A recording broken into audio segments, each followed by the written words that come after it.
So, in case you haven't heard, Canada's insane now. Here's the headline. Canadian court says drug users have constitutional right to get high in children's playgrounds. Yep, and this is what happens when everybody falls asleep while activists are infesting every institution, including the courts. In British Columbia, drug addicts can satiate their habit anywhere they want because to prevent them from doing so is a violation of their constitutional rights to life, liberty, and security of the person. And of course, I am for personal freedom. I just think it's hard to say that when you've got somebody sticking a needle in their arm 10 times a day that they're free. But anyway, BC Supreme Court Justice Christopher Hinkson ruled that it would cause irreparable harm to prevent drug addicts from using public spaces, even children's playgrounds, to ingest their narcotics. So irreparable harm. But is it really irreparable harm if you can't shoot up under the monkey bars? I mean, maybe the drugs cause irreparable harm. Oh, sorry, I forgot. Stopping people from ODing and leaving needles and crack pipes in playgrounds, that's fascist. And furthermore, I don't think there's enough pride flags at them.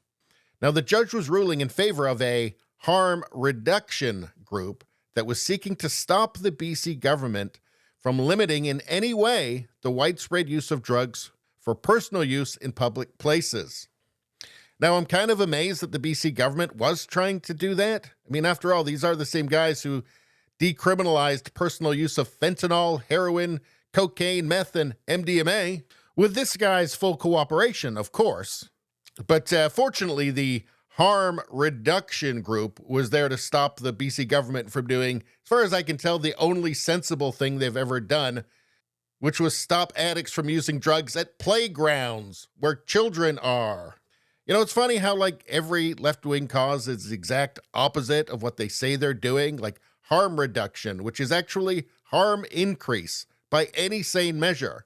Because look, since BC started harm reduction measures 20 years ago, overdose deaths have increased by an order of magnitude. It makes me think they should rename their policy to something like, I don't know, everybody dies. And of course they wouldn't want to keep drugs away from children's playgrounds. Some of those drugs might be cross-sex hormones, and they wouldn't want to keep the kids away from those.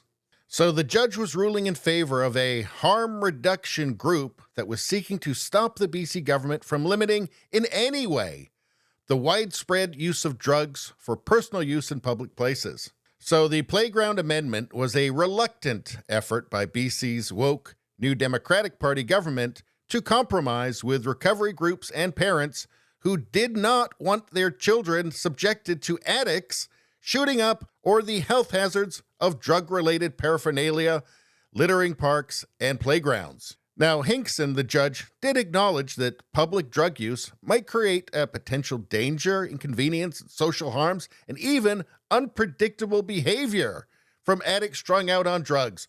So that's it. You know, playgrounds, water parks, those are for drug addicts now. So I guess parents will just have to take their kids to play in like back alleys and underpasses now. The homeless people won't be there. They'll be at the playgrounds. So this legal challenge was led by the Harm Reduction Nurses Association. A perfectly Orwellian title for them. I think their motto ought to be, hey, sorry your kid got Hep C. We hope these free puberty blockers will make up for that. But that's all I'm going to say about that. Please subscribe, like, and share. Sharing really helps me out. I thank you for that. I will see you next time.